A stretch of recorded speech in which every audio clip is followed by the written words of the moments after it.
أعوذ بالله من الشيطان الرجيم. بسم الله الرحمن الرحيم.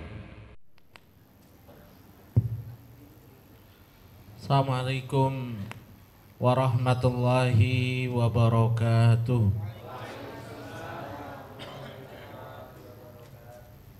Alhamdulillah, wassalatu wassalamu ala rasulillah wa ala alihi wa ashabihi wa tabi'in wa man tabi'ahum bi ihsanin ila yaumiddin, amma ba'd.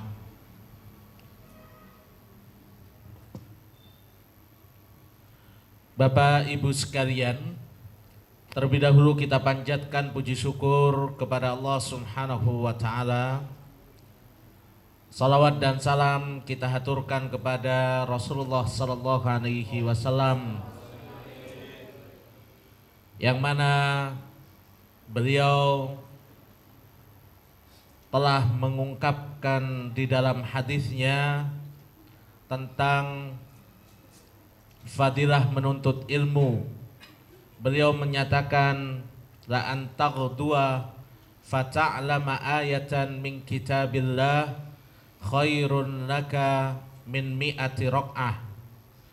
Seandainya engkau mau keluar dari rumahmu untuk mempelajari satu ayat dari Al-Quran, satu ayat saja, kata Rasulullah, itu lebih baik daripada sholat 100 rakaat.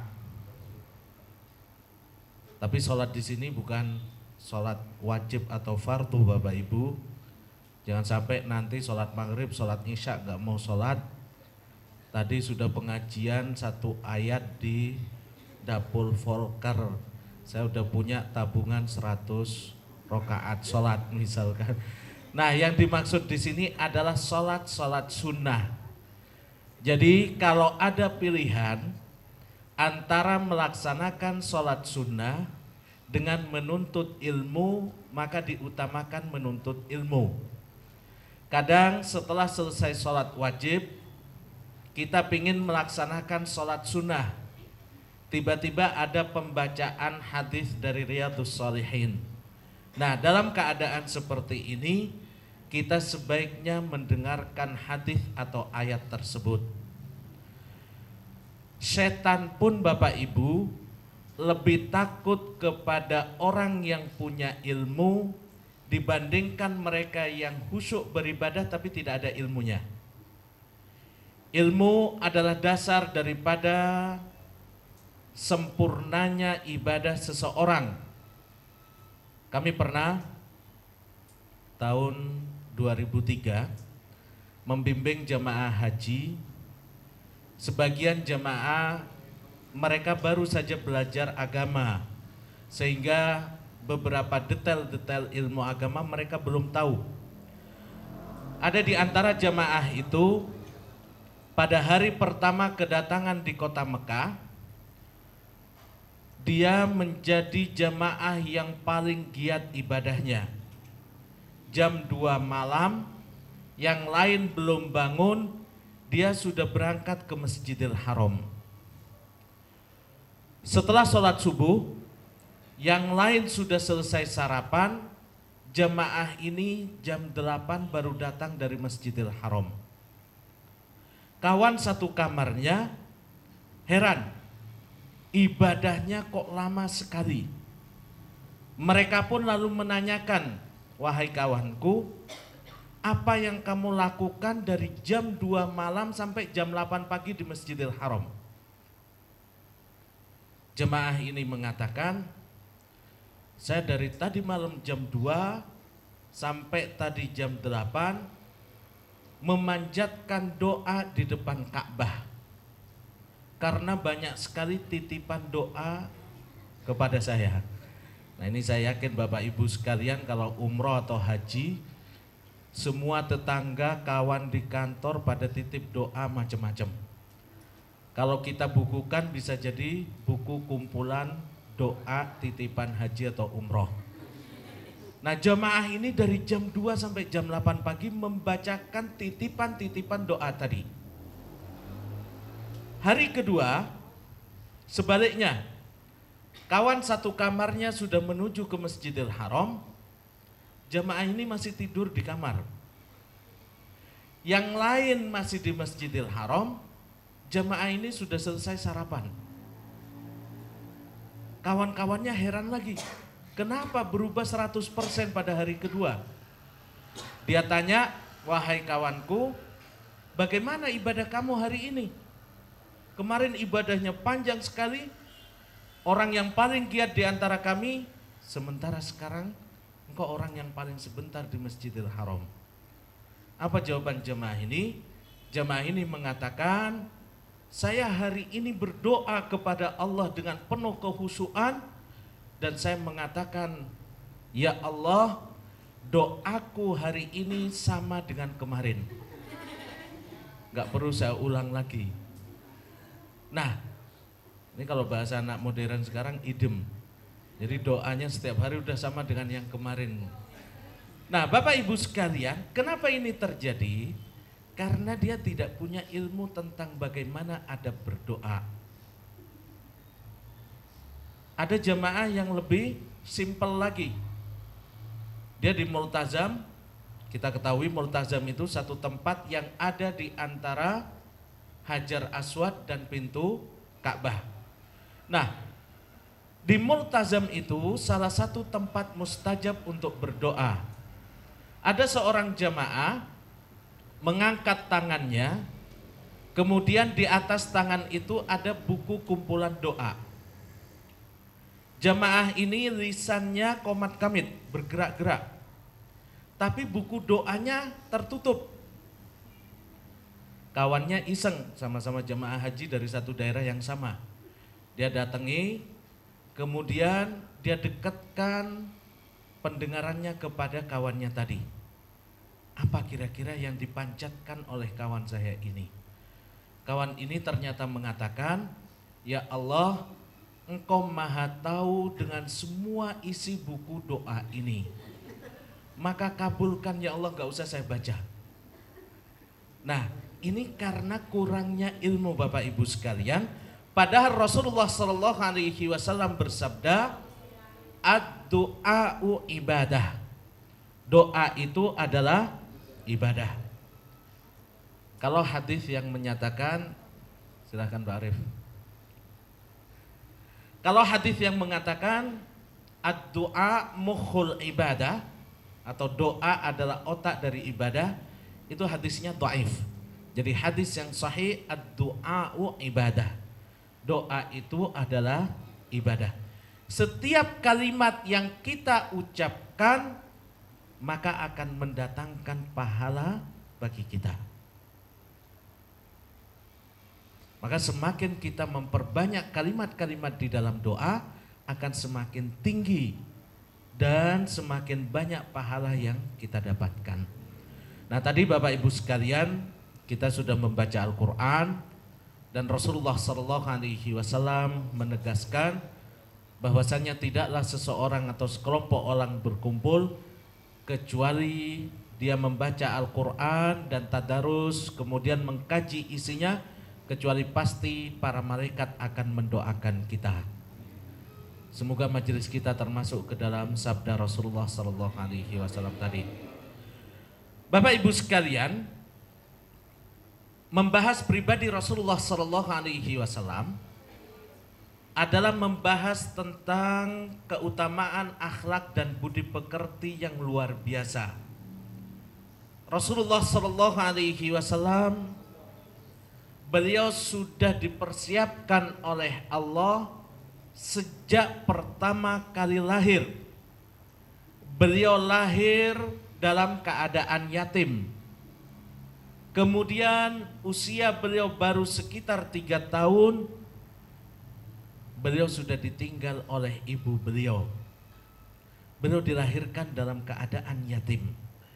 Kita bisa mentadaburi dan menghayati bagaimana perjuangan Rasulullah SAW. Pernah Bapak Ibu sekalian, di Gaza ketika terjadi peperangan, ada seorang anak kehilangan ayah dan ibunya. Dia tinggal sendirian di rumah dan setiap hari dia merasakan betapa kangennya dengan ayah dan ibunya. Apa yang dia lakukan?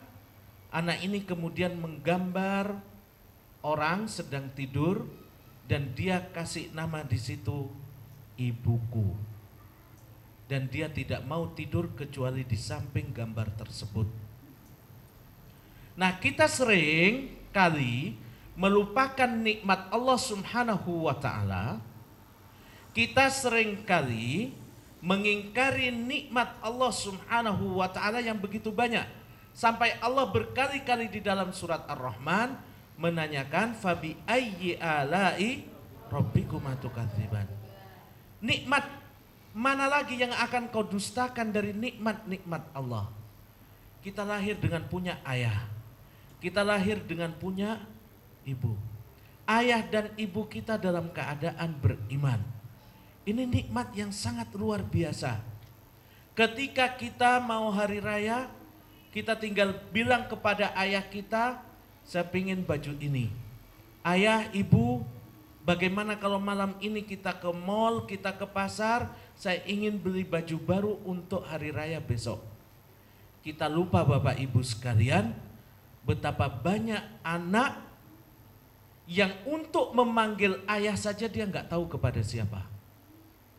Betapa banyak anak yang untuk memanggil ibu, dia nggak tahu ke siapa harus memanggil ibu. Apalagi untuk masuk ke sekolah, dia pingin sekolah yang tinggi, sekolah yang terbaik. Dia nggak bisa untuk bilang ibuku saya pingin sekolah di situ. Saya pingin baju sekolah, baju seragam. Kita sering mengingkari nikmat-nikmat Allah Subhanahu wa ta'ala. Nah, Rasulullah sallallahu alaihi wasallam beliau dilahirkan dalam keadaan yatim. Sebelum beliau balik, beliau sudah yatim piatu. Maka di dalam Al-Quran Bapak Ibu sekalian, kita diminta oleh Allah Subhanahu wa ta'ala wa ammal yatima fala taqhar. Adapun anak-anak yatim jangan sampai engkau hardik. Bapak Ibu sekalian, Rasulullah sallallahu alaihi wasallam pernah menasihatkan kepada kita tentang bagaimana kalau kita mendapatkan hati kita dalam keadaan keras. Karena banyaknya kemaksiatan, karena banyaknya dosa, hati itu bisa keras. Di dalam Al-Quran disebutkan tsumma qasat qulubukum fahiya kal hijarati au asyaddu qaswa. Hati kalian kemudian mengeras, dia kerasnya seperti batu au asyaddu qaswa. Atau hati itu kalau sudah keras, dia jauh lebih keras dibandingkan dengan batu. Batu dengan ditetesi air terus menerus, dia bisa berlubang. Tapi kalau hati begitu dengar Al-Quran, dia bukan tambah hancur hatinya, bukan tambah lembut hatinya, tapi dia seakan-akan panas kalau mendengarkan Al-Quran. Fahiya kal hijarati au asyaddu qaswa. Maka hati itu mengeras seperti batu atau bahkan lebih keras dibandingkan batu.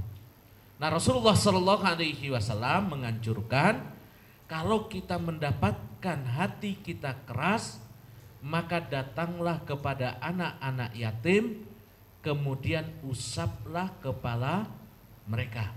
Karena mengusap kepala anak yatim itu akan bisa melembutkan hati. Ini salah satu nasihat daripada Rasulullah Shallallahu Alaihi Wasallam.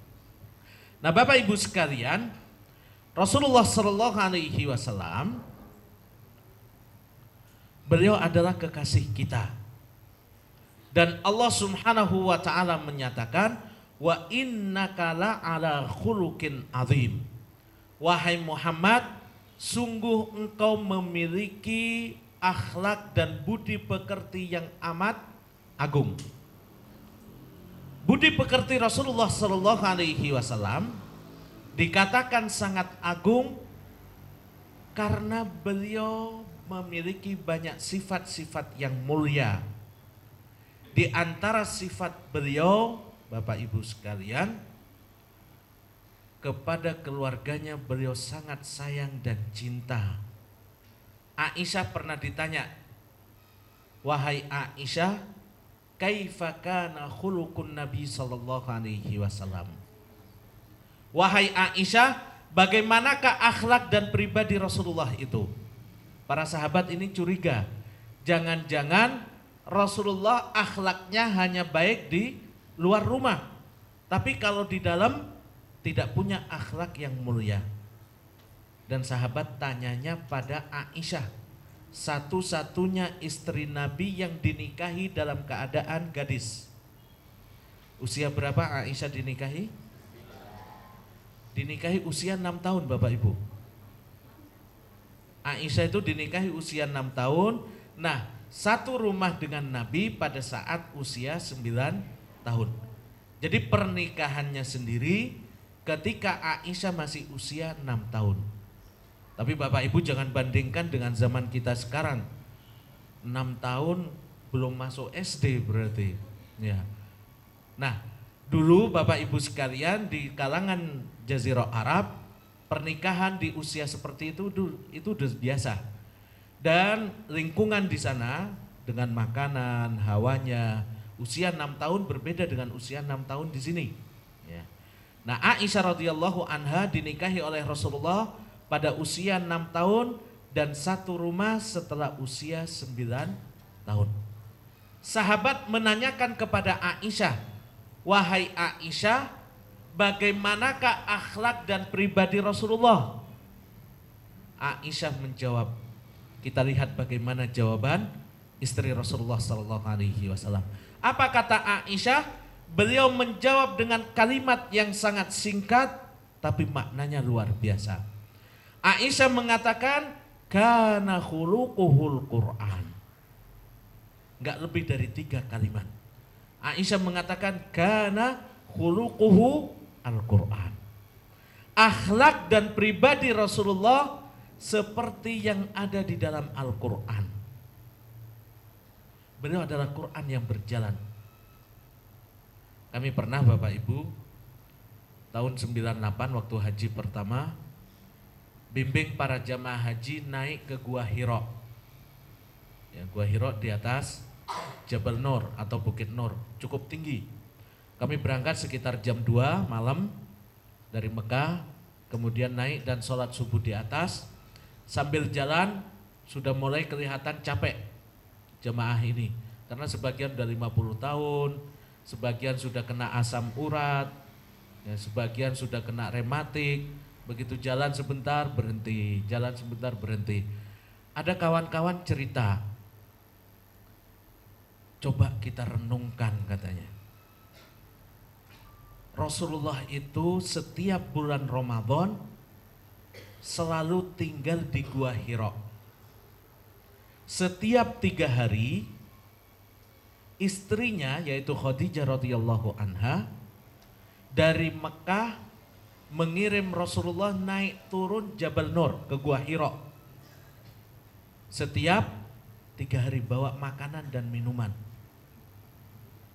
Ada bapak-bapak nyeletuk, "Wah Ustadz, nikmatnya kalau punya istri seperti Khadijah Ustadz." Ya. Kata bapak-bapak, nikmat sekali kalau punya istri kayak Khadijah. Ngantar makanan, minuman sampai ke atas. Nah ini juga jangan bayangkan di Indonesia. Kalau di Indonesia ibu-ibu bikinin teh pagi-pagi biasa. Tapi kalau di Timur Tengah agak sulit itu. Istri mau bikinin teh, bikinin minum, jarang sekali, biasanya pembantu yang bikinin. Nah, kata si bapak ini, nikmatnya Ustadz kalau punya istri seperti Khadijah. Ibu-ibu nggak mau kalah.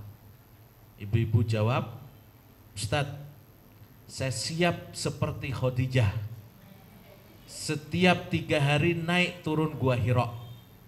Asal yang dikirim seperti Nabi." Nah, bapak-bapak langsung nggak bisa bicara Bapak Ibu sekalian.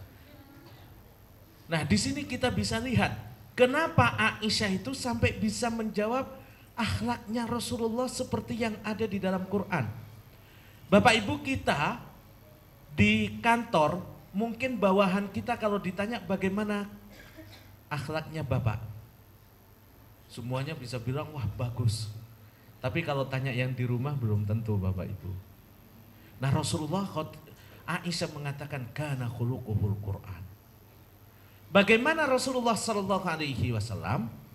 Pernah kata Aisyah, ketika pulang dari peperangan, Rasulullah minta para sahabat untuk berangkat duluan, sehingga hanya tinggal Rasulullah dan Aisyah.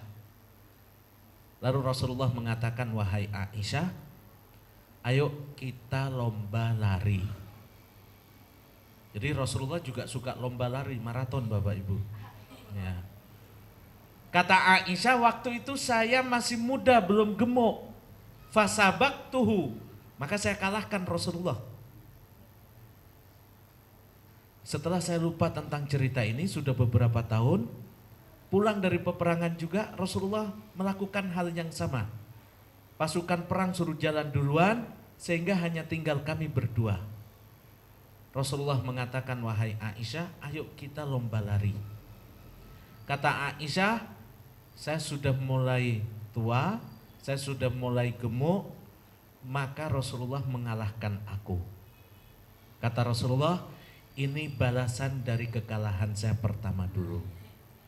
Jadi lomba lari itu termasuk sunnah Rasul Bapak Ibu.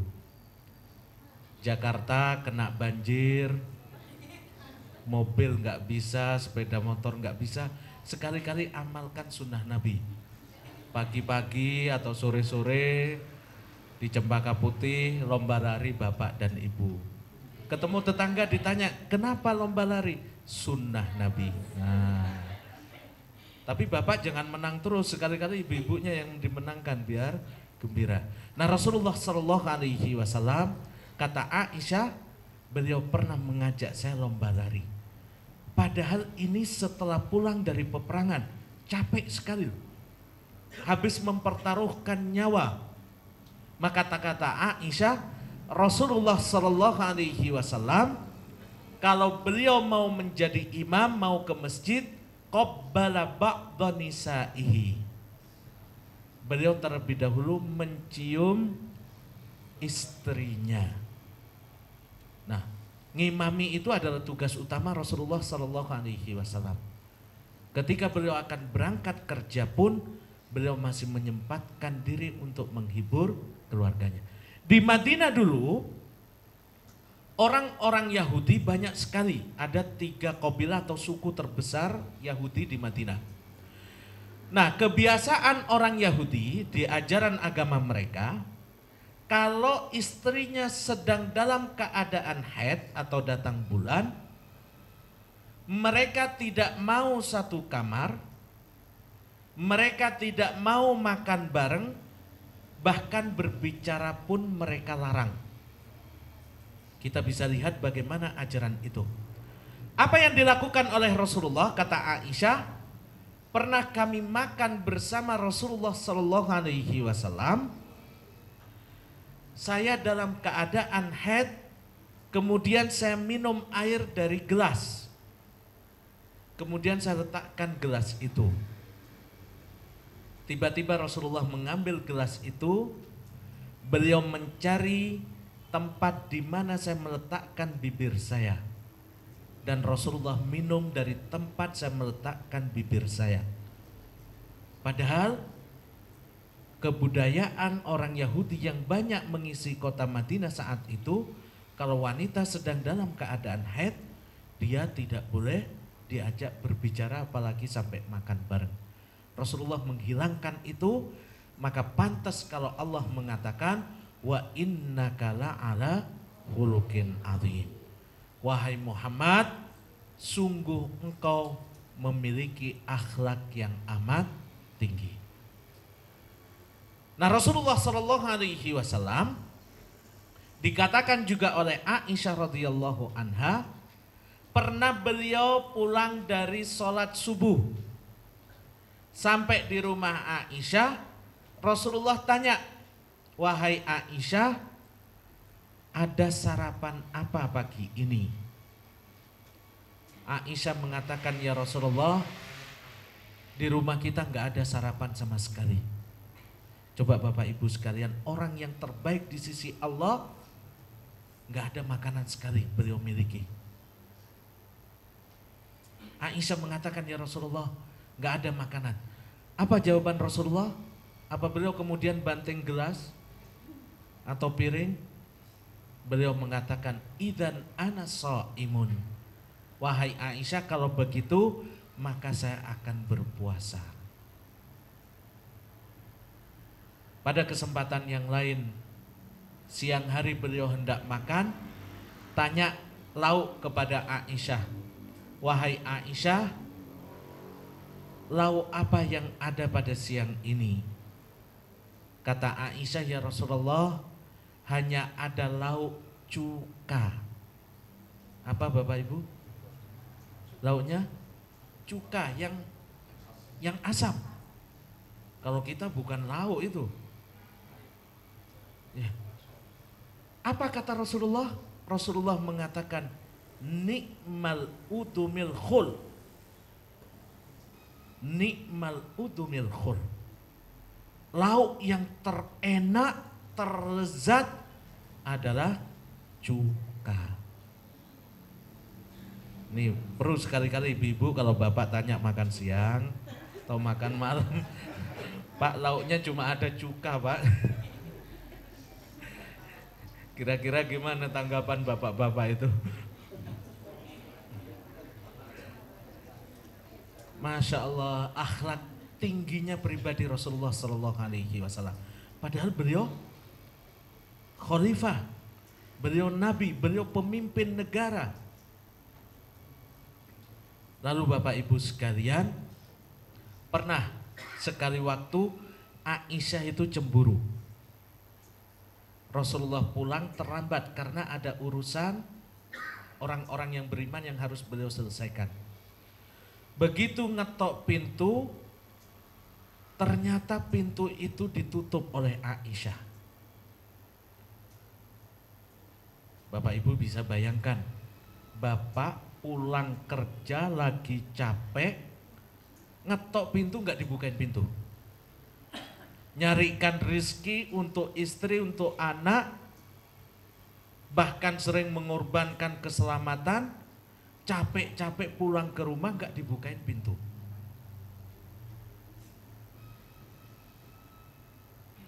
Pintu nggak patah aja itu alhamdulillah kayaknya. Apa yang dilakukan Rasulullah? Rasulullah langsung tidur di depan pintu karena beliau capek. Beliau langsung tertidur, terlelap di dalam tidurnya. Aisyah karena marah, di kamar gak bisa tidur Aisyah. Sebentar-sebentar buka jendela. Rasulullah digigit nyamuk apa enggak? Setelah itu tidur lagi, gak bisa tidur. Buka lagi, Rasulullah kedinginan apa enggak? Rasulullah tidur nyenyak, Aisyah enggak bisa tidur. Coba Bapak Ibu, kalau Rasulullah enggak nahan marah pada waktu itu, beliau marah atau dobrak pintu, enggak nikmat untuk diceritakan oleh kita. Wa innaka la ala khuluqin adzim. Sungguh engkau wahai Muhammad, ini Allah yang memberikan kesaksian, memiliki akhlak yang sangat tinggi. Satu malam Aisyah kehilangan Rasulullah. Awalnya tidur satu selimut, tengah malam Aisyah bangun, cari-cari Rasulullah nggak ada. Wah, mulai Aisyah cemburunya mulai. Akhirnya Aisyah keluar mencari Rasulullah sekeliling kota Madinah. Ini kalau ada ibu-ibu malam-malam keliling cari bapak mungkin hilang. Di mana Aisyah mendapatkan Rasulullah? Aisyah mendapatkan Rasulullah sedang ziarah di kubur Baqi. Maka ibu-ibu jangan suka cemburu kalau bapak-bapak nggak ada jam 12, jam 2, husnudzon lagi ziarah kubur. Ingin menguatkan iman. Aisyah Cari Rasulullah, udah curiga ini, ini kemana nih Rasulullah. Begitu keliling dia dapatkan Rasulullah sedang ziarah kubur. Rasulullah selesai ziarah kubur, Aisyah takut ketahuan.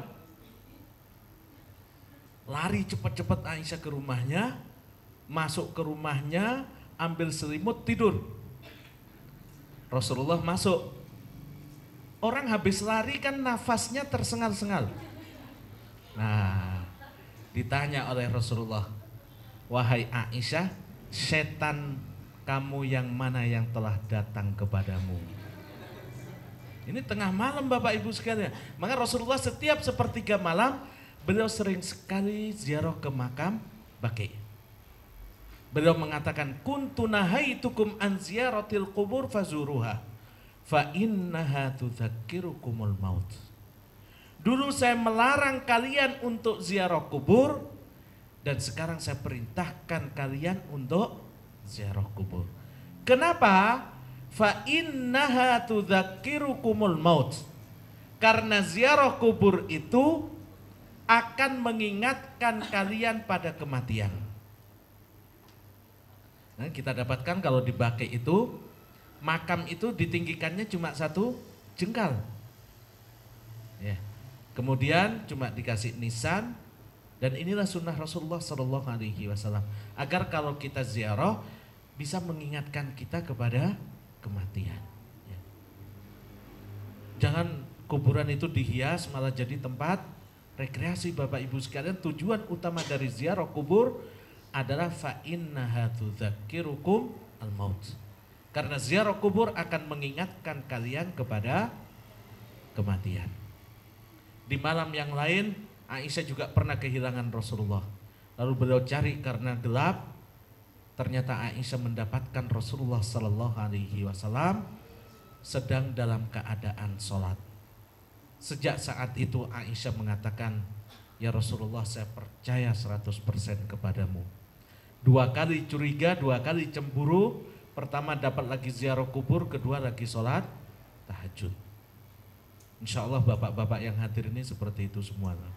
Ya.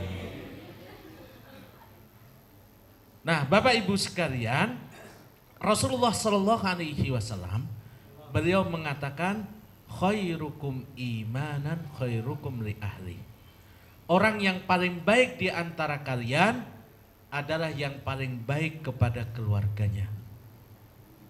Nah, Rasulullah Shallallahu Alaihi Wasallam beliau selalu menghibur keluarga beliau, bahkan pernah beliau mengundang pasukan dari Habasyah yang biasa main drama dengan pedang-pedangan.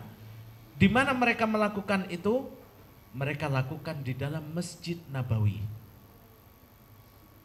Umar ibn Khattab begitu melihat marah dan hendak mengusir pasukan dari Habasyah ini.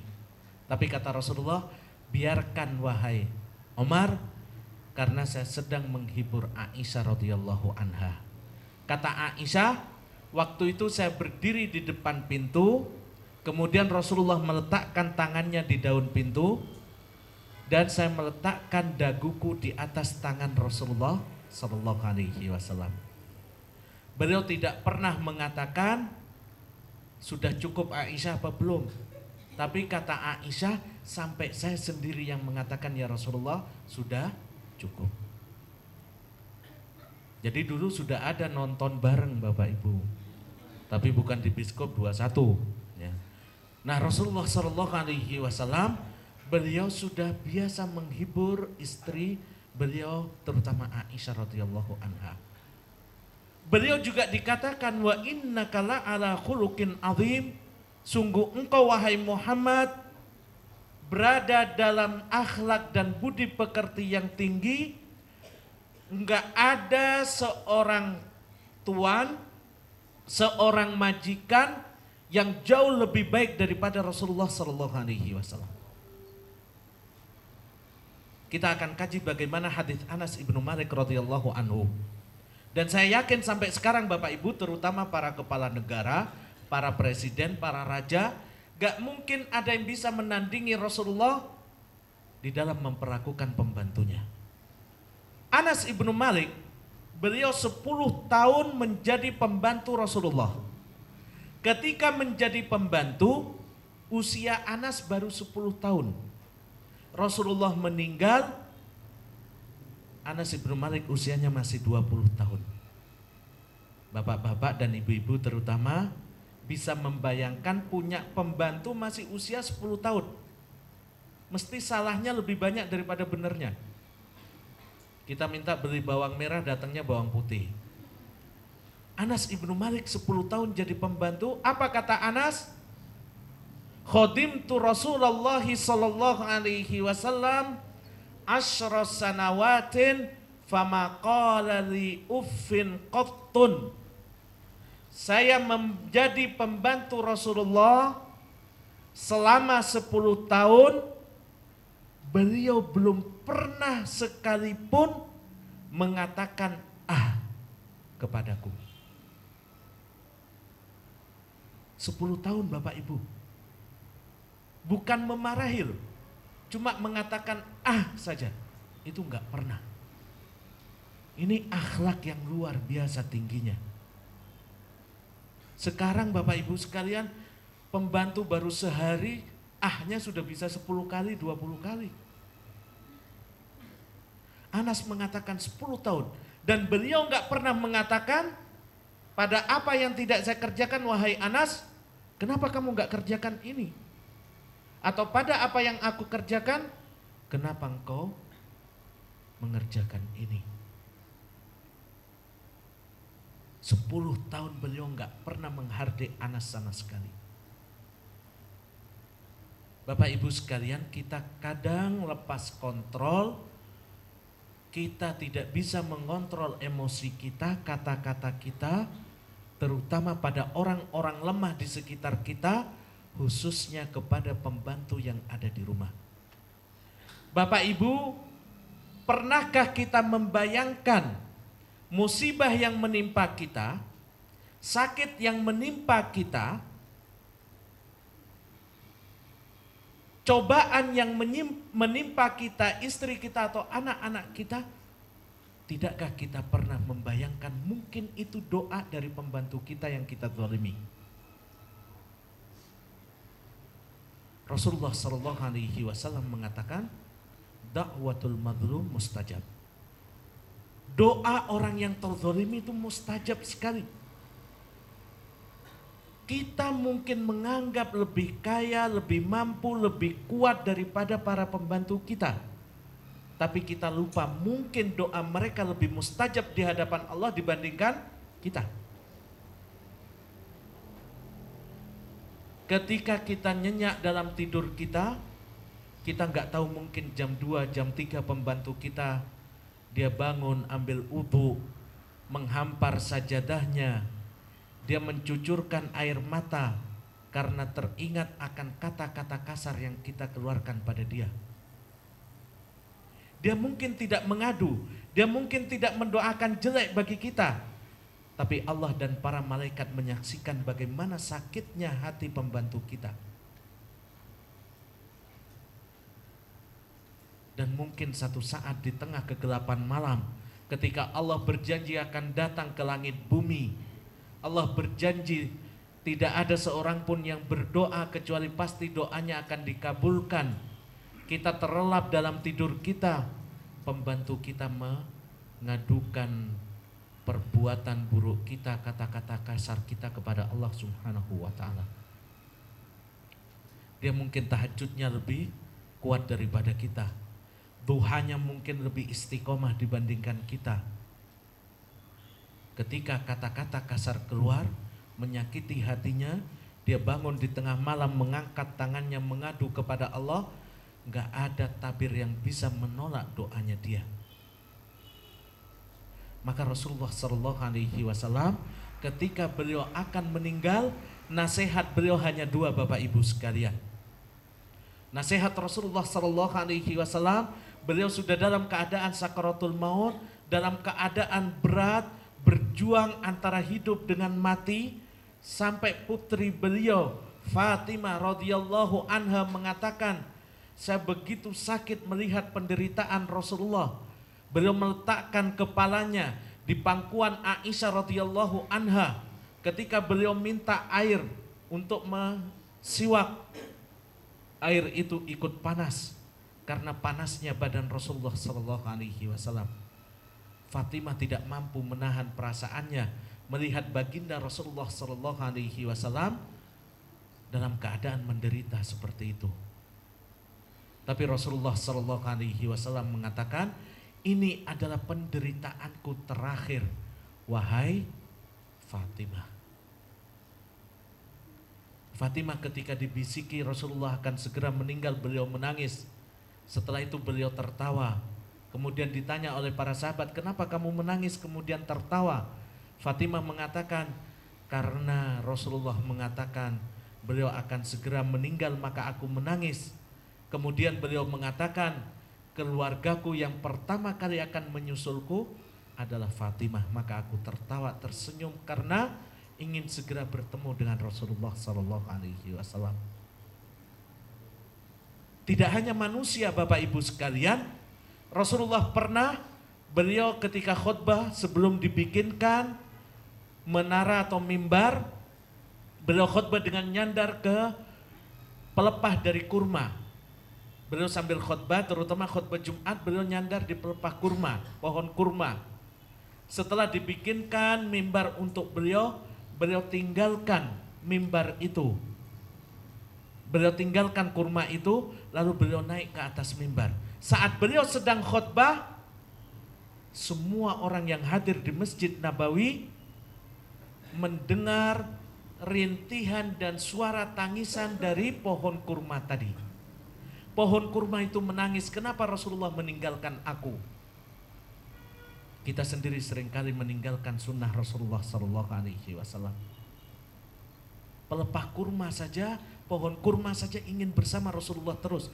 Ditinggal hanya ke sampingnya, dia sudah menangis padahal benda mati. Kita seringkali meninggalkan sunnah Rasulullah dan tidak merasa menyesal. Bagaimana kita akan bersama beliau di dalam surga?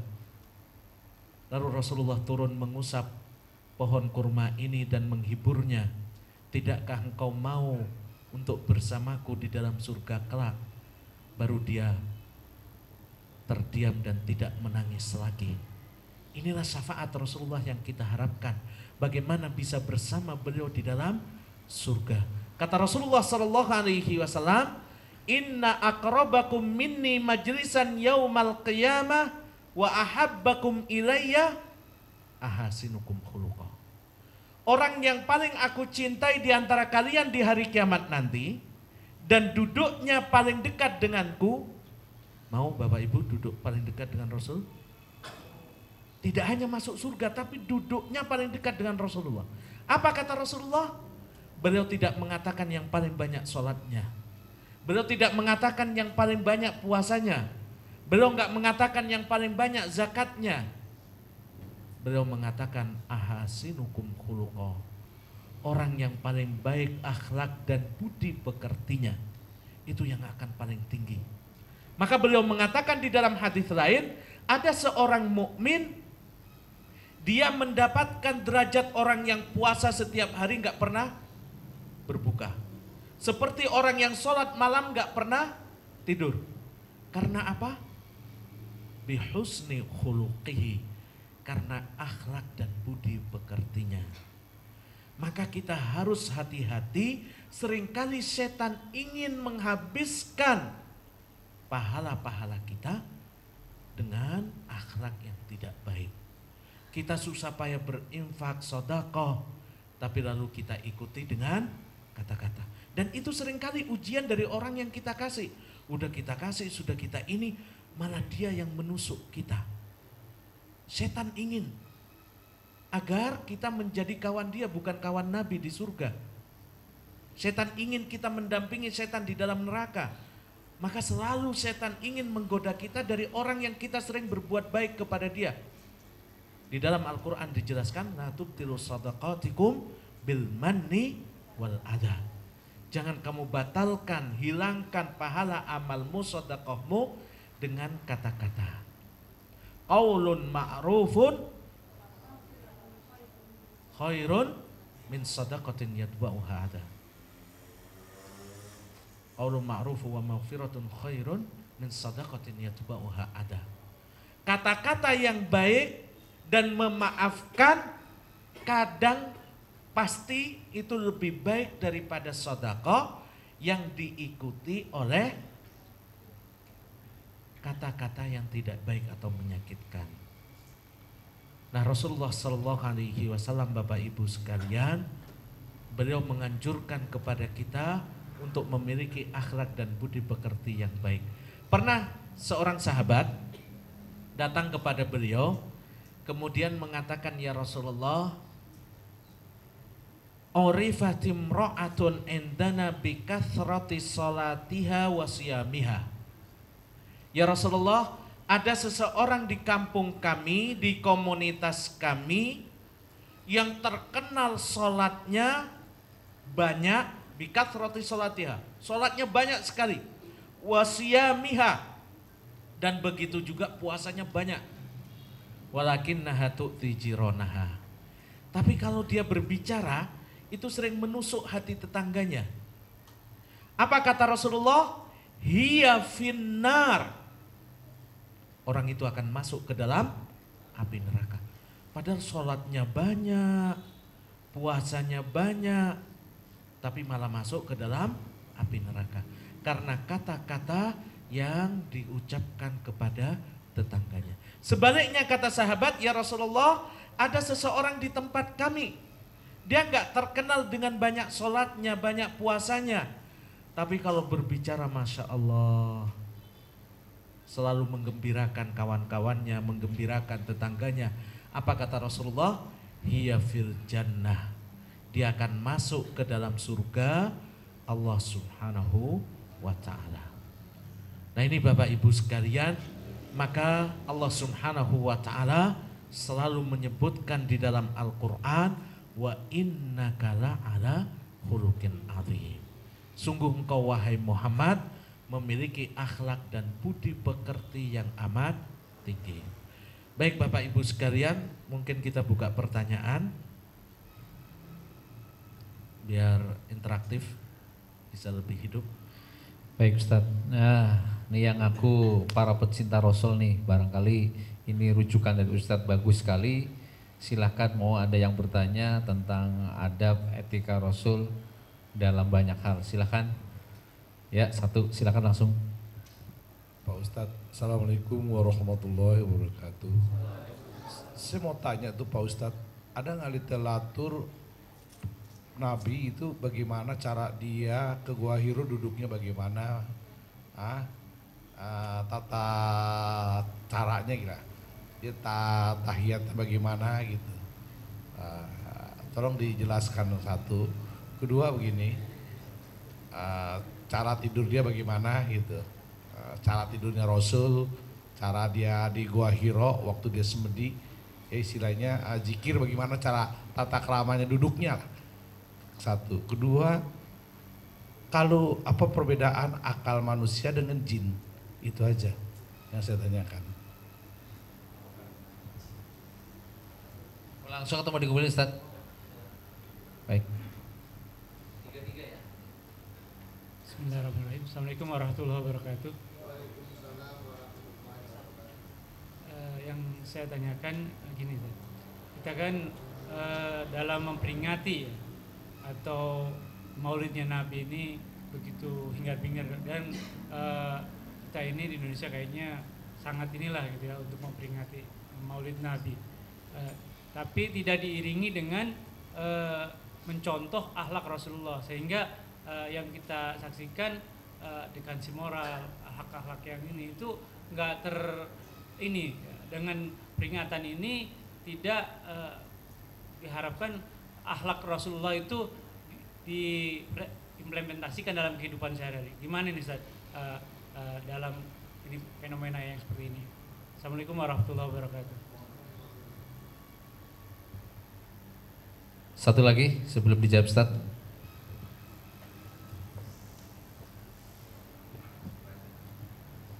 Bismillahirrahmanirrahim. Assalamualaikum warahmatullahi wabarakatuh.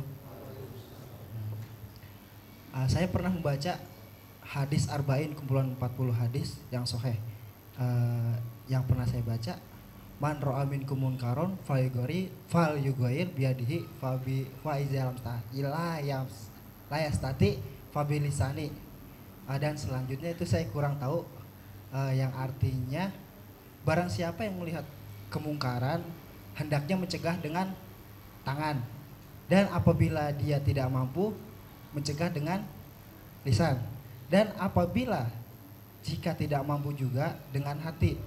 Nah, yang saya tanyakan, bagaimana Rasulullah menyikapi jika melihat kemungkaran? Kalau kita di sekeliling kita ya anak muda dengan anak muda dengan orang tua dengan anak muda, menyikapinya itu seperti apa gitu. Sekian dari saya. Assalamualaikum warahmatullahi wabarakatuh.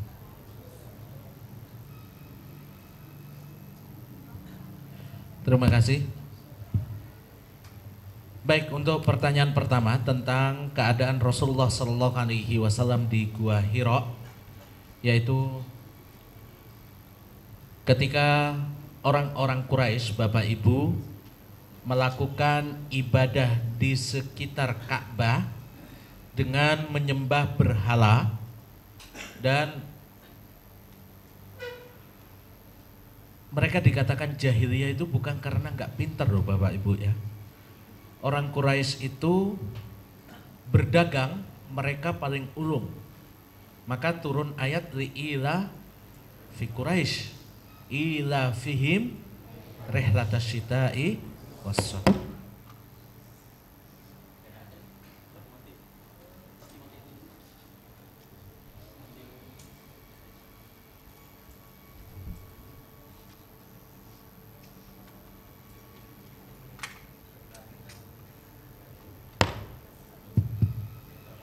Baik. Nah, orang Quraisy dinamakan jahiliyah itu bukan karena mereka tidak pinter atau tidak pandai. Mereka dalam berdagang sudah bisa menguasai bagian selatan Jazirah Arab, yaitu Yaman, dan kemudian yang itu dinamakan Rihlata Asyita. Jadi kalau musim dingin mereka berdagangnya ke selatan, ke Yaman. Kalau musim panas mereka berdagangnya ke utara, yaitu ke arah Palestina, kemudian sampai memanjang hampir ke daerah Romawi.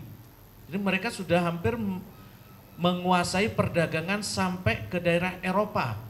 Tapi kenapa mereka dinamakan jahiliyah? Karena tidak memiliki akidah yang benar. Itu sebabnya dinamakan jahiliyah. Ketika tidak punya akidah yang benar, maka mereka kalau lahir anak wanita, ihmarrat wajhuhu muswadda. Wajahnya itu langsung merah kehitaman, marah. Kenapa yang lahir perempuan? Lalu dikubur hidup-hidup. Berbeda dengan zaman Nabi Musa, pada zaman Fir'aun. Pada zaman Fir'aun, kalau lahir bayi laki-laki, dibunuh langsung. Pada zaman jahiliyah, bayi perempuan dikubur hidup-hidup. Nah, Rasulullah di tengah-tengah. Rasulullah memberikan hak pada bayi laki-laki, memberikan hak bagi bayi perempuan. Beliau sampai mengatakan, barang siapa yang diberikan 3 orang anak perempuan, dia bisa mendidiknya sampai dewasa, bisa memilihkan jodoh yang terbaik, beriman kepada anak perempuannya, maka anak itu akan menjadi benteng dia dari api neraka. Ini diucapkan ketika orang-orang jahiliyah baru saja keluar dari kegelapan dengan mengubur anak perempuan hidup-hidup. Sahabat bertanya, ya Rasulullah, gimana kalau saya cuma punya 2 anak perempuan? Kalau kamu juga melakukan, mendidik dengan baik, menikahkan dengan yang bisa menjaga agamanya, itu akan menjadi bentengmu dari neraka. Ada yang datang lagi, saya cuma punya 1 anak perempuan ya Rasulullah. 1 anak perempuan juga.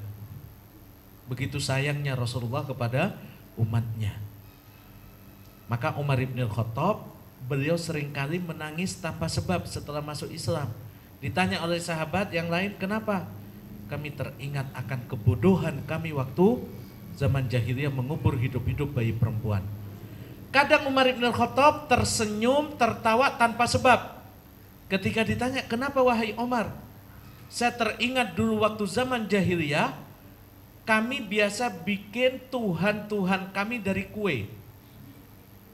Jadi Tuhannya dibikin dari kue. Lalu kami bawa, kami arak keliling ke desa-desa, ke kampung-kampung. Ketika yang mengarak membawa Tuhan itu dalam keadaan lapar, maka satu demi satu dia ambil dan makan. Tuhannya dimakan satu demi satu, Bapak Ibu sekalian. Umar bin Khattab tertawa, itulah kejahilan kami. Mereka juga ada 360 arca di sekitar Ka'bah. Kemudian kalau tawaf dan sa'i, mereka oryanan, gak pakai sehelai benang pun. Jadi kalau sekarang ada yang mengatakan lepas jilbab bukan ajaran Islam, itu sama dengan mau kembali ke zaman jahiliyah. Kalau ada orang yang mengatakan jilbab itu bukan ajaran Islam tapi budaya atau tradisi Arab, nggak benar. Tradisi Arab itu nggak pakai apa-apa. Terbukti ketika tawaf mereka tidak pakai pakaian sehelai benang pun. Maka Rasulullah mengatakan wala yatufanna ahadun oryana. Setelah beliau tundukkan tahun ke-8 Hijriah, beliau mengatakan sekarang nggak boleh orang musyrik masuk ke Mekah, tidak boleh orang tawaf dan sa'i dalam keadaan telanjang. Nggak benar kalau dikatakan jilbab itu budaya Arab. Kemudian Bapak Ibu, ketika mereka beribadah di sekitar Ka'bah, Rasulullah nggak pernah mau beribadah bersama mereka. Jadi kita nggak boleh kemudian mengatakan mumpung masih muda bermaksiat dululah. Nanti kalau tua biar nggak nyesel tinggal taubatnya. Siapa yang menjamin akan sampai tua? Kalau lagi maksiat datang malaikat maut ngambil gimana? Nah Rasulullah sejak kecil, sejak muda udah nggak mau beribadah dengan orang Quraisy. Maka beliau berangkat ke Gua Hiro. Nah Gua Hiro itu ada lubang yang ke Mekah, kita bisa lihat menara-menara Masjidil Haram dari lubang itu. Dan sangat kecil sekali Gua Hiro. Nah karena ini dilakukan oleh Rasulullah SAW sebelum beliau diangkat menjadi Nabi, maka ini tidak menjadi sunnah beliau. Sehingga para ulama, para sahabat jarang meriwayatkan tentang bagaimana tidurnya Nabi di Gua Hiro, bagaimana duduknya. Tapi dijelaskan dengan detail bagaimana malaikat Jibril datang membawa wahyu. Datang membawa wahyu mengatakan Iqra. Kata Rasulullah, ma ana biqari'in. Saya nggak bisa baca. Dikatakan lagi oleh malaikat Jibril, Iqra ma ana biqari'. Saya nggak bisa baca wahai Jibril. Iqra, kata Jibril. Baru beliau mengatakan Iqra bismi rabbikal ladzi khalaq, khalaqal insana min 'alaq, sampai 5 ayat pertama dari surat Al-Alaq ini. Nah, beliau pulang menuju ke rumahnya, minta kepada istrinya Khadijah, zammiluni, zammiluni. Selimuti saya, kedinginan. Maka Bapak Ibu sekalian, Quran itu berat sekali. Di dalam Sahih Bukhari, kitab pertama, Kitab Bud'il Wahyi, bagaimana permulaan wahyu datang. Itu bab pertama dalam Sahih Bukhari. Dijelaskan kalau malaikat Jibril datang membawa wahyu sampai paha Rasulullah itu bergetar. Ketika ada seorang sahabat menaruh kepalanya di atas paha Rasulullah, sampai kepala sahabat itu terangkat. Nah di dalam Al-Quran dikatakan, Inna sanulki alaika qawlan tsaqila. Wahai Muhammad, saya akan wahyukan kepadamu qaulan tsaqila, perkataan yang sangat berat. Quran itu berat Bapak Ibu sekalian. Nah, dikatakan di dalam Al-Quran, ya, kalau kami turunkan Al-Quran ini, walau anzalna hadzal Qur'ana ala jabalin la ra'aitahu khashi'an mutasaddian min khasyatillah. Kalau kami turunkan Al-Quran kepada gunung, dia akan hancur lebur. Maka kalau orang hafal Quran, insya Allah dengan pemahaman tentunya, jiwanya akan sangat kuat sekali. Contoh nyata Bapak Ibu, Muhammad Al-Fatih. Muhammad Al-Fatih itu Rasulullah kapan diberitahukan akan bisa menundukkan Romawi atau Konstantinopel? Ketika perang Khandaq pada tahun ke-5 Hijriah. Beliau mengatakan, saya melihat pintu atau kunci Konstantinopel.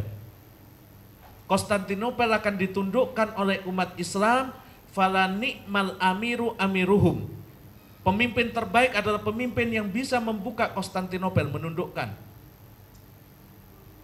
Dan sebaik-baik tentara adalah tentara yang menundukkan Konstantinopel. Sejak zaman sahabat Abu Ayyub Al-Ansari, beliau ingin menjadi orang terbaik yang kata Rasulullah. Beliau berusaha menundukkan, gak bisa. Sampai kurang lebih 800 tahun Bapak Ibu. Gak ada yang bisa menundukkan Konstantinopel. Bapak Ibu bisa lihat di YouTube bagaimana kuatnya Konstantinopel itu pertigaan ya. Ada laut. Kemudian antara dua laut itu dibikin benteng yang sangat tebal sekali. Gak ada yang bisa menundukkan 800 tahun lebih. Sampai ayah daripada Muhammad Al-Fatih berusaha untuk menundukkan, meninggal di situ. Para ulama mengumpulkan dan mendidik Muhammad Al-Fatih sejak kecil dengan apa? Dengan Al-Quran. Diminta ngafal Al-Quran, usia 8 tahun beliau sudah hafal Al-Quran. Beberapa tahun kemudian beliau sudah menguasai 5 bahasa asing yang terkenal pada waktu itu, 5 bahasa lebih. Masih belasan tahun usianya sudah bisa seperti itu. Karena dimulai dengan Al-Quran. Lalu dia ketemu Muhammad Al-Fatih ini dengan seorang yang lari dari Konstantinopel, menceritakan secara detail bagaimana keadaan Konstantinopel. Dan orang ini punya senjata terbaru yang belum dimiliki siapapun. Sampai sekarang senjatanya itu disimpan di Inggris. Mereka menghargai sementara kita kehilangan sejarah kita. Ketika berusaha untuk menundukkan benteng itu, bentengnya 3 lapis. Setiap ditundukkan yang satu dilempar, diperbaiki, yang kedua belum ditundukkan, yang pertama sudah diperbaiki. Nggak bisa ditembus. Mau lewat bawah, mereka pintar sekali. Para penguasa di situ meletakkan setiap sekian meter bejana dari air. Jadi kalau ada orang yang menggali dari bawah, air di bejana itu akan gerak. Dan ketahuan di mana orang yang nyusup. Susah sekali menundukkan. Banyak yang meninggal karena perang itu, berbulan-bulan menunggu, gak bisa nundukkan. Tentaranya mengatakan kepada Muhammad Al-Fatih, udah kita pulang saja. Yang mati syahid udah banyak sekali, ngapain kita di sini lagi? Karena punya Al-Quran dia mengatakan enggak, saya enggak akan pulang sampai bisa menundukkan Konstantinopel. Beliau berpikir semalaman penuh. Pagi hari beliau mengatakan, satu-satunya jalan kita hanya bisa lewat laut. Karena benteng ini sulit untuk ditundukkan. Tentaranya mengatakan, wahai Muhammad, bagaimana kita akan bisa melewati laut itu sementara mereka sudah memberikan pagar dari besi-besi. Kalau kapal kita lewatkan, tentu akan menabrak besi-besi itu dan akan hancur, kita tenggelam mati. Apa kata Muhammad Al-Fatih? Saya sudah pikirkan semalam penuh. Kita akan angkat kapal-kapal kita melewati daratan sampai melewati pagar dari besi itu, baru kita turunkan lagi ke laut. Beliau berlayar, malam hari semua kapal-kapalnya ditarik oleh Muhammad Al-Fatih. Dan keadaannya itu bukan tanah yang lapang seperti tempat kita, bukit-bukit dan gunung. Orang-orang kafir di Konstantinopel ketika melihat, mereka mengatakan, gila Muhammad Al-Fatih ini. Dia jadikan gunung-gunung itu seperti ombak bagi kapal dia. Hanya dalam satu malam, semua kapal itu diseberangkan melewati bukit-bukit, baru turun lagi ke laut. Ketika mereka sudah dekat dengan pintu Konstantinopel, orang-orang kafir di situ terkejut semuanya. Belum pernah ada tentara yang seperti ini. Itulah Muhammad Al-Fatih yang dibesarkan dengan Al-Quran. Nah, Rasulullah SAW ketika menerima wahyu, beliau bergetar badannya. Malaikat Jibril kadang datang dalam bentuk manusia, dan paling banyak beliau datang dalam bentuk seorang sahabat yang bernama, ini adik-adik nih para penghafal Quran. Malaikat Jibril sering datang ke Rasulullah bawa wahyu dalam bentuk manusia, dalam bentuk sahabat. Paling banyak beliau datang dalam bentuk sahabat Dihya Al-Kalbi. Dihya termasuk sahabat yang ganteng pada waktu itu. Malaikat Jibril sering datang dalam bentuk Dihya Al-Kalbi. Nah, ini Bapak Ibu sekalian, jadi detail dari turunnya wahyu di Gua Hiro, kemudian bagaimana Rasulullah minta diselimuti, kemudian datang kepada Rahib Buhairah, itu semua diterangkan dengan detail. Di hadis Sahih Bukhari, di bab yang pertama kitab Bubutiyil Wahyi dijelaskan ada puluhan hadis di situ. Nah, tapi bagaimana beliau tidurnya di ini, itu diriwayatkan tatkala beliau di Madinah, ya beliau tidur dengan ke sebelah kanan, kemudian meletakkan tangan kanan di bawah pipi pipi kanan, kemudian beliau membaca ayat kursi terlebih dahulu, beliau berwudu terlebih dahulu, terus kalau ngigo atau bangun di tengah malam atau mimpi semua ada tuntunannya. Kami pernah ngarang buku Adab Tidur Rasulullah Shallallahu Alaihi Wasallam. Di antaranya beliau nggak suka tidur sebelum isya dan tidak suka begadang setelah sholat isya. Nah itu masalah keadaan Rasulullah Shallallahu Alaihi Wasallam di Gua Hiro. Perbedaan akal manusia dan jin. Bapak Ibu sekalian, manusia itu sebenarnya lebih kuat daripada jin. Apa buktinya? Apa dalilnya? Ketika Nabi Sulaiman mendapatkan berita dari burung hudhud, ya, bahwa di Yaman itu ada seorang wanita yang punya kerajaan yang sangat bagus sekali. Kemudian beliau minta siapa di antara kaumnya yang bisa membawa istana itu sebelum rajanya datang ke Nabi Sulaiman. Jin mengatakan, saya akan datangkan sebelum kamu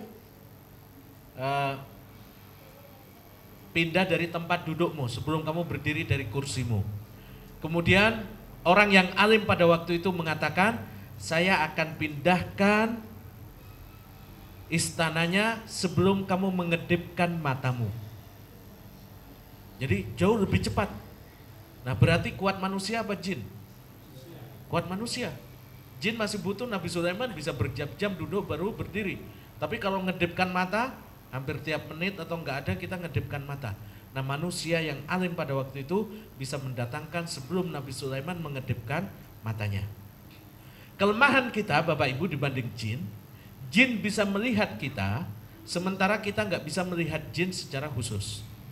Di dalam surat Al-A'raf, Allah Subhanahu wa ta'ala menjelaskan, innahum yarawnakum min haitsu la tarawnahum.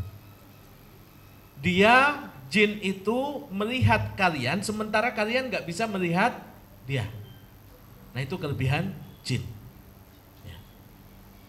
Apakah jin bisa berupa manusia?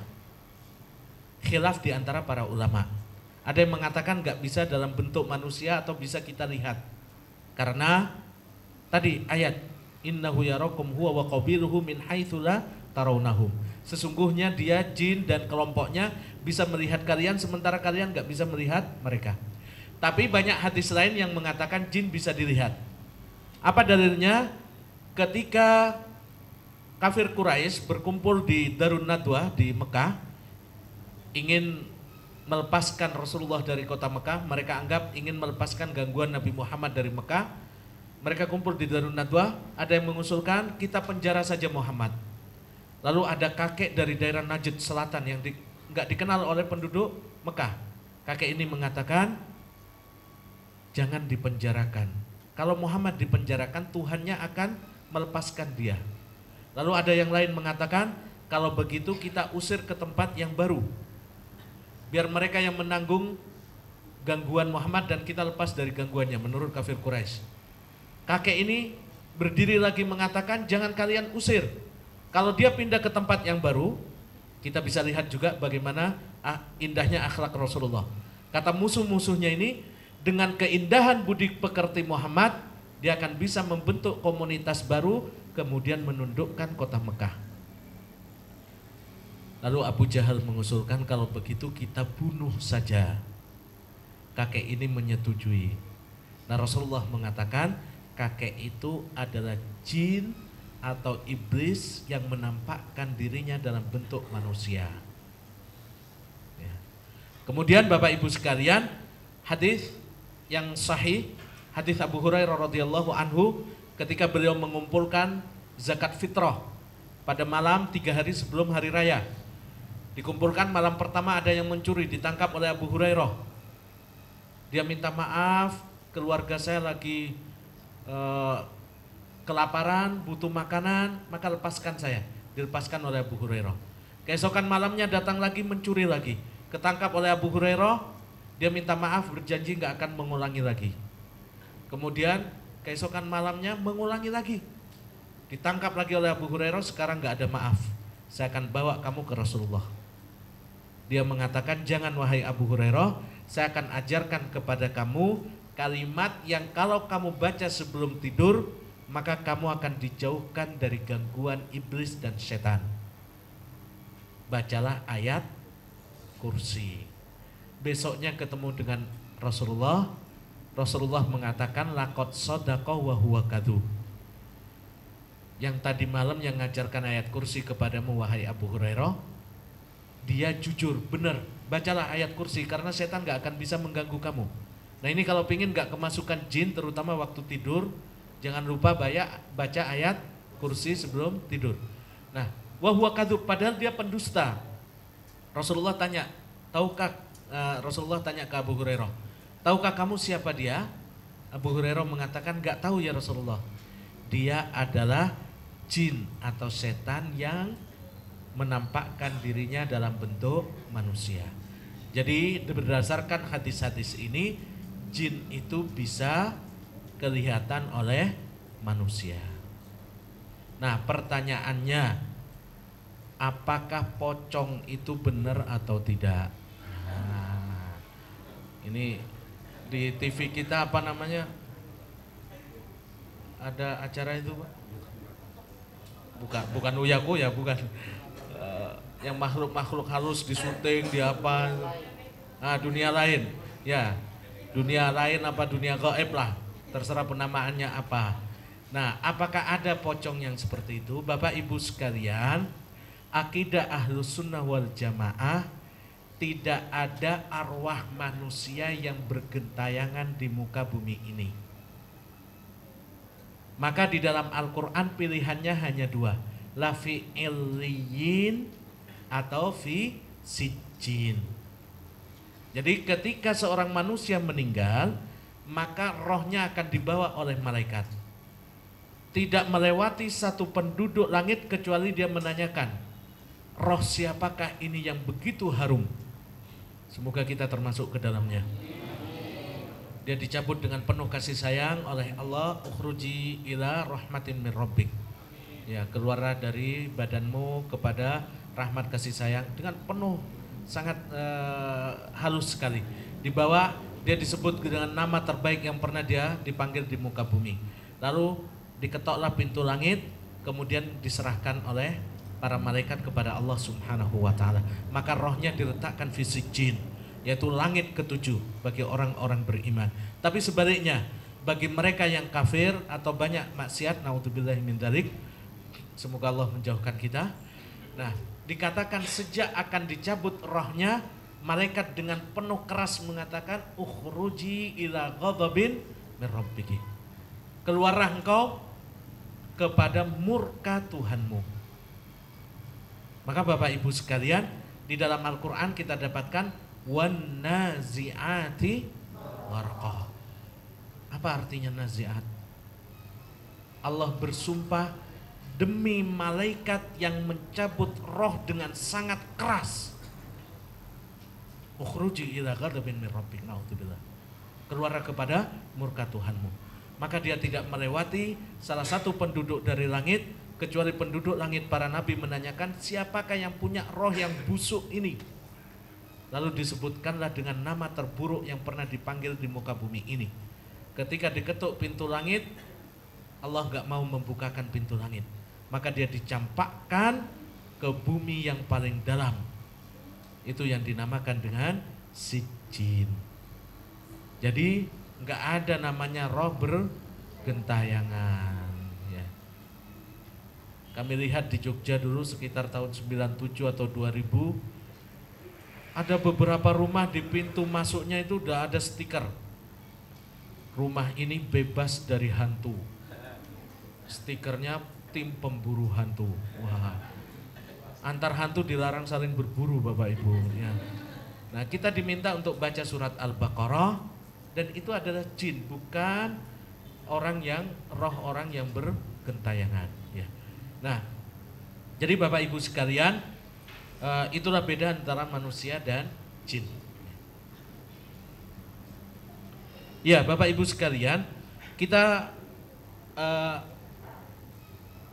memang kita sayangkan kenapa banyak peringatan Maulid Nabi sementara akhlak adab Rasulullah SAW jarang dilakukan.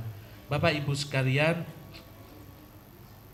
kita harus selalu berdoa kepada Allah. Gak ada yang bisa menunjukkan kita kepada akhlak yang baik kecuali Allah Subhanahu wa ta'ala.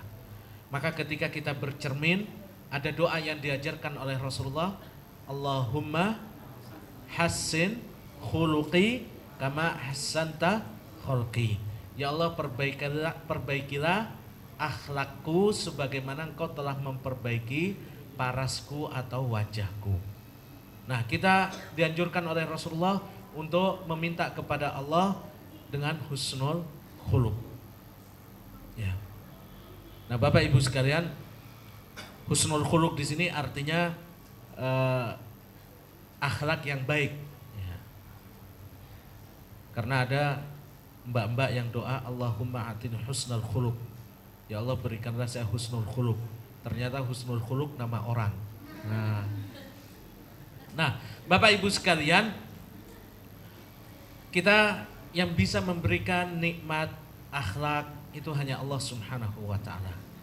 Maka salah satu bentuk kecintaan kita kepada Allah, kepada Rasul adalah dengan cara mengikuti sunnah-sunnah beliau. Ya. Di dalam Al-Quran dijelaskan, Qul in kuntum tuhibbunallah fattabi'uni yuhibbukumullah wa yaghfir lakum dzunubakum. Nah, ini enaknya kalau ceramah banyak para penghafal Quran. Nah, Bapak Ibu sekalian, kata Allah, katakanlah kalau kalian cinta kepada Allah, perlu pembuktian cinta itu. Apa caranya? Ikutilah aku, ikutilah sunnah Rasulullah SAW. Maka beliau sering mengatakan, ya, Shollu kama ra'aitumuni usolli. Salatlah kalian seperti aku melaksanakan salat.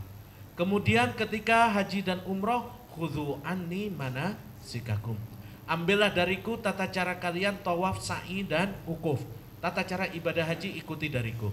Kemudian dalam hadis Utsman ibnu Affan, man tawadda'a nahwa udhu'i hadza, barang siapa yang udhu seperti udhuku ini, maka dia akan masuk ke dalam surga dan mendapatkan syafaatku. Nah, ibadah tidak akan diterima kecuali dengan dua syarat, ikhlas dan mutaba'ah, mengikuti sunnah Nabi Muhammad Sallallahu Alaihi Wasallam. Nah, sebenarnya di kitab-kitab, termasuk di kitab-kitab Syafi'iyah, Bapak Ibu sekalian, peringatan Maulid Nabi itu baru ada pada tahun 360 Hijriah. Jadi setelah Al-Qurun Al-Mufaddalah lewat 360 Hijriah baru diadakan peringatan Nabi pada waktu itu. Ya. Nah, Bapak Ibu sekalian, maka yang terpenting bagi kita adalah bagaimana menunjukkan kecintaan kita kepada Nabi dengan mengikuti sunnah-sunnah beliau. Ya. Nah, sunnah-sunnah Nabi misalkan beliau dalam sehari istighfar 100 kali, istighfar 70 kali. Kemudian beliau Bapak Ibu sekalian kalau pagi hari ada zikir pagi, sore hari ada zikir sore hari. Nah, sunnah-sunnah seperti ini ya jangan cuma kita lakukan kalau Rabiul Awal. Nah, setiap waktu, setiap hari bagaimana kita bisa mengikuti sunnah Rasulullah SAW. Imam Bukhari mengatakan, fa ini stato ta'alla tahukka ra'saka illa bisunnati Rasul faf'al, katanya. Kalau kamu nggak bisa menggaruk kepalamu kecuali mencari terlebih dahulu bagaimana Rasulullah menggaruk kepala, maka lakukan. Artinya tunjukkan kecintaan kita dengan bagaimana sih cara hidupnya Rasulullah, cara makannya. Sekarang alhamdulillah dengan banyaknya herbal, dengan banyaknya tibbun nabawi, mulai makannya mengikuti makan Rasulullah Shallallahu Alaihi Wasallam. Nah ini alhamdulillah kemajuan luar biasa. Dulu pada zaman kita kecil, orang tua kita nggak ada pembahasan-pembahasan seperti itu. Nah sekarang kita sudah bisa mengikuti bagaimana sunnah-sunnah Rasulullah Shallallahu Alaihi Wasallam. Baik, menghadapi kemungkaran, ada hadis Rasul, man ra'a minkum munkaran falyughayyirhu biyadihi fa illam yastati fa bilisanihi fa illam yastati fa biqalbihi. Nah, para ulama, Bapak Ibu sekalian, mayoritas ulama mengatakan falyughayyirhu biyadihi adalah dengan kekuasaan. Kalau kita kepala rumah tangga, maka kita boleh merubah kemaksiatan itu dengan cara tangan kita di kekuasaan kita. Misalkan Bapak Ibu punya rumah, atau Pak Amres nih, tuan rumah kita. Nah beliau punya rumah ini. Nah beliau berkuasa penuh pada rumah ini. Kalau ada kemaksiatan, beliau boleh merubah dengan tangannya. Misalkan ini ada kemaksiatan, kemudian diambil atau diperingati. Nah ini di kekuasaan kita. Tapi nggak boleh kalau di tetangga kita, misalkan anaknya nggak jilbab, terus kita datang ditarik anaknya nggak jilbab ini, saya nahi mungkar misalkan. Nah nggak bisa, karena udah bukan kekuasaan kita. Ya, tapi kalau kita RW, ya kita punya kekuasaan di situ untuk merubah. Nah, biyadihi mayoritas ulama mengatakan dengan kekuasaan, sesuai dengan daerah kekuasaan kita. Maka Bapak Ibu, Rasulullah mengatakan, alimu auladakum bis sholati sab'a sinin. Latih anakmu untuk sholat ketika usia 7 tahun. Kalau sudah 10 tahun, fadribuhum, maka pukullah mereka kalau nggak mau sholat. Ini anak kita, tapi nggak boleh anak tetangga nggak mau sholat terus kita pukul. Nanti diparani sama orang tuanya. Nah, dengan tangan kita. Wa fariquhum fil madaji, dan pisahkan dari tempat tidur ketika usia 10 tahun. Termasuk Bapak Ibu, seorang suami boleh dengan tangan merubah keburukan istrinya, akhlaknya yang tidak berkenan. Maka di dalam Al-Qur'an dijelaskan ya, fa'idhuhunna bil ma'ruf. Berikan nasihat. Kalau kita mendapatkan istri kita melawan kita atau berbuat maksiat, kita harus beri nasihat dulu. Kalau tidak bisa, wahjuruhunna fil madaji, dipisah tempat tidur. Ya. Kemudian kalau nggak bisa lagi masih tetap dengan kemaksiatannya, fadribuhun, pukullah dia. Nah ini yang sering musuh-musuh Islam menyerang kita. Wah, nggak ada hak wanita di dalam Islam, dikit-dikit pukul. Enggak, Bapak Ibu sekalian, Rasulullah mengatakan beri nasihat dulu, pisah tempat tidurnya dulu. Kalau nggak bisa baru boleh kita pukul.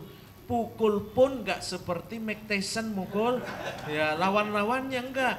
Rasulullah mengatakan mukul itu boleh dengan kayu siwak. Kayu siwak itu kan kecil sekali. Ya. Kemudian fi ghairil wajhi, nggak boleh mukul di wajah. Coba tuntunan mana yang sampai detail seperti ini? Nggak ada. Ya, disuruh pukul tapi jangan di wajah. Tapi jangan mentang-mentang nggak di wajah terus nanti sampai patah kakinya misalnya. Nah, kan nggak di wajah. Enggak, masih ada syarat berikutnya. Ghairu mubarrih. tidak boleh meninggalkan bekas. Coba ini sering, terutama ibu-ibu, anaknya nangis nggak berhenti dicubit sampai 3 hari hitam nggak hilang-hilang. Nggak seperti itu. Rasulullah membolehkan mukul, tapi bukan untuk menyakiti, untuk mendidik saja. Maka kata Rasulullah, mukulnya itu lengan kanan, lengan atas sini itu nggak boleh pisah dari badan kita. Nah, mukulnya begini saja. Itu kan kayak guyon ya. Lagi marah-marah dipukul kayak begini, lihat aja mungkin langsung senyum ketawa, nggak jadi marah. Ya. Jadi bukan Rasulullah dari belakang mentang-mentang latihan karate apa-apa, nah enggak. Ini yang tidak dipahami oleh musuh-musuh Islam. Musuh-musuh Islam mengatakan Islam itu membolehkan suami mukul. Syarat-syaratnya nggak disebutkan seperti apa. Nah, Rasulullah juga nggak mencintai the youth. Rasulullah itu mengatakan laknat Allah bagi the youth. The youth itu seorang kepala rumah tangga melihat kemaksiatan di rumahnya, dia nggak mengingkari. Istrinya dibonceng orang lain malah seneng, berarti saya nggak salah pilih. Masih banyak yang pingin misalkan. Agama apa kalau membolehkan seperti ini? Nah, Rasulullah SAW memberikan tuntunan sangat detail sekali. Ya. Baru dengan tangan itu adalah dengan kekuasaan, baru dengan lisan. Nah, setelah itu dengan hati, mengingkari dengan hati kita. Wadzalika adhaful iman, dan itulah iman yang paling remah. Demikian. Baik Ustadz, karena mungkin waktu, jadi mungkin kita akhiri majelis ini. Sebelum kita akhiri, kita minta Ustadz untuk mendoakan untuk keberkahan dan keselamatan kita semuanya. Mungkin juga kepada santri-santri kita yang baru mulai masuk program hafalan Al-Quran. Kepada Ustadz kami persilahkan. Baik, kita mulai dengan hamdalah dan salawat. Alhamdulillahi hamdan yuafi ni'amahu wa kafi mazidah, kama yanbaghi li jalali wajhikal karimi wa 'azimi sultanik. Allahumma salli ala Muhammad wa ala ali Muhammad kama sallaita ala Ibrahim wa ala ali Ibrahim, wa barik ala Muhammad wa ala ali Muhammad kama barakta ala Ibrahim wa ala ali Ibrahim fil alamin innaka Hamidum Majid. Allahumma ighfir lil mu'minina wal mu'minat wal muslimina wal muslimat al ahya'i minhum wal amwat innaka sami'un qaribun mujibud da'awat. Ya Allah, ya Tuhan kami, di majelis ilmu ini ketika Rasul-Mu menjanjikan para malaikat akan mendoakan kami, para malaikat ikut hadir di majelis ilmu ini. Ya Allah, kami teringat akan banyaknya dosa-dosa yang kami lakukan. Ya Allah, ampunilah dosa-dosa kami, maafkan kesalahan-kesalahan kami dan saudara kami yang seiman dan seislam, yang pria maupun yang wanita, yang masih hidup maupun yang telah meninggal. Rabbana ighfir lana wa li ikhwanina alladhina sabaquna bil iman wa la taj'al fi qulubina ghillan lil ladzina amanu. Ya Allah, ya Tuhan kami, sayangilah kami ya Allah. Tutuplah rapat-rapat semua kemaksiatan dan dosa yang pernah kami lakukan. Ya Allah, kalau tidak karena kasih sayang-Mu, satu dosa dan kemaksiatan yang kami lakukan, kalau Engkau buka di hadapan keluarga dan kawan-kawan kami, tentu akan rusaklah nama baik kami ya Allah. Ampunilah dosa-dosa kami, tutup rapat-rapat semua aib kami ya Allah. Jangan Kau letakkan di dalam hati kami kedengkian bagi saudara kami yang seiman dan seislam. Rabbana ighfir lana wa liwalidayna warhamhuma kama rabbayana shaghira. Ya Allah, ya Tuhan kami, sungguh kami memiliki kedua orang tua yang telah bersusah melahirkan kami, bersusah payah membesarkan kami. Ya Allah, di sore hari ini kami teringat begitu banyak kata-kata kami yang menyakiti hati ayah dan ibu kami. Begitu banyak kesalahan kami yang mengecewakan hati beliau. Ya Allah, seringkali kami belum sempat meminta maaf sebelum beliau meninggal ya Allah. Ampunilah dosa-dosa kami ya Allah. Ampunilah dosa-dosa kedua orang tua kami. Limpahkan kasih sayang-Mu kepada keduanya, sebagaimana keduanya telah mendidik dan menyayangi kami. Jika ada di antara kedua orang tua kami yang telah meninggal, Allahumma ja'al qabrahu rawdatan min riyadil jinan, wa la taj'al qabrahu hufratan min hufarin niran.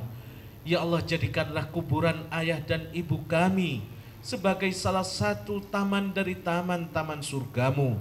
Jangan Kau jadikan kuburan ayah atau ibu kami sebagai salah satu lubang dari lubang neraka. Ya Allah, banyak kenangan manis kami bersama ayah dan ibu kami, anak dan istri kami. Kumpulkan kembali kami kelak di dalam surgamu ya Allah. Jangan Kau cerai-beraikan kami dan keluarga yang kami cintai di dalam neraka. Ya Allah ya Tuhan kami, Rabbana hablana min azwajina wa dzurriyyatina qurrata a'yun waj'alna lil muttaqina imama. Ya Allah, sungguh kami memiliki rumah tangga yang susah payah kami bangun. Jadikan rumah tangga kami sebagai surga kami. Hadiahkan kepada kami anak dan istri yang bisa menjadi penyejuk mata hati kami. Ya Allah ya Tuhan kami memiliki anak-anak yang kami cintai. Mereka adalah sebaik-baik harta yang kami miliki. Hadiahkan kepada kami putra dan putri yang soleh dan soleha, yang bisa menjaga nama baik kami, yang mau menemani kami di masa tua kami, ketika kami tak mampu bangun dari tempat tidur kami, ketika kami tak mampu lagi mengerjakan tugas-tugas kami, ketika penyakit telah menggerogoti tubuh kami. Ya Allah, berikan kesabaran pada putra dan putri kami untuk merawat kami dengan penuh kesabaran. Ya Allah, jadikan mereka anak yang soleh dan solehah, yang mau memintakan maghfirah dan ampunan setelah kami terbujur kaku di dalam kuburan kami. Ya Allah, jadikan doa dan maghfirah mereka sebagai sebab derajat kami selalu Engkau angkat. Allahumma inna nas'aluka salamatan fid din wa afiatan fil jasadi wa ziyadatan fil ilmi wa barakatan fil rizki.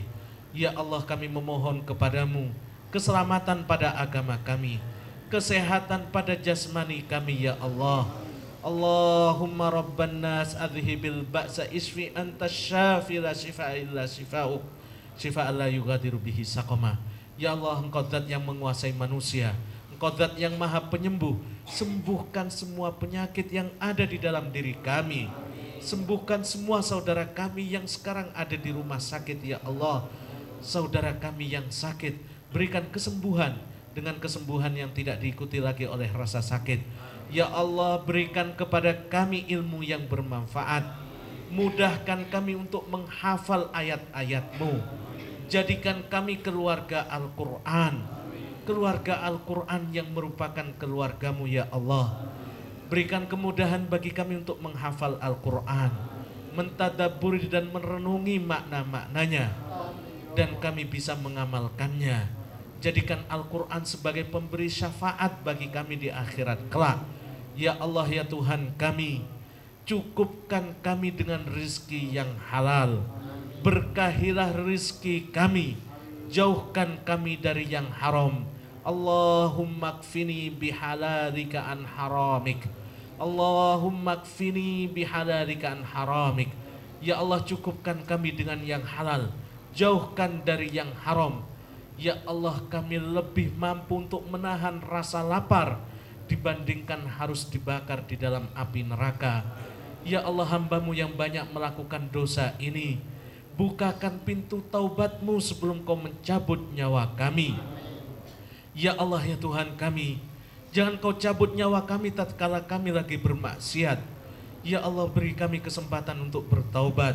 Sayangilah kami tatkala Engkau mencabut nyawa kami. Turunkan rahmat dan maghfirah-Mu setelah Engkau mencabut nyawa kami. Allahumma hawwin alaina fi sakaratil maut.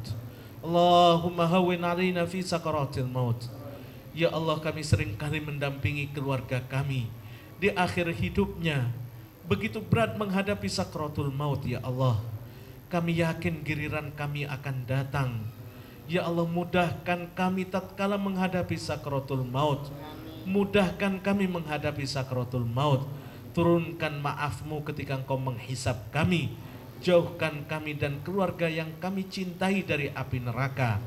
Ya Allah, bantu saudara-saudara kami yang tertindas di Syria, di Palestina, di Burma. Ya Allah, mereka orang-orang yang dalam kelaparan, berikan makanan kepada mereka, pakaian kepada mereka.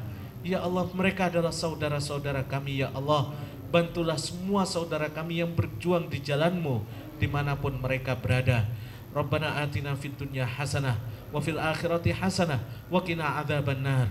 Ya Allah, sebagaimana Engkau telah mengumpulkan kami di sore hari ini, kumpulkan kembali kami di dalam surga-Mu kelak. Jangan cerai-beraikan kami dalam neraka. Subhana rabbika rabbil izzati amma yasifun wa salamun alal mursalin walhamdulillahi rabbil alamin. Terima kasih atas segala perhatian, mohon maaf atas segala kesalahan. Assalamualaikum warahmatullahi wabarakatuh.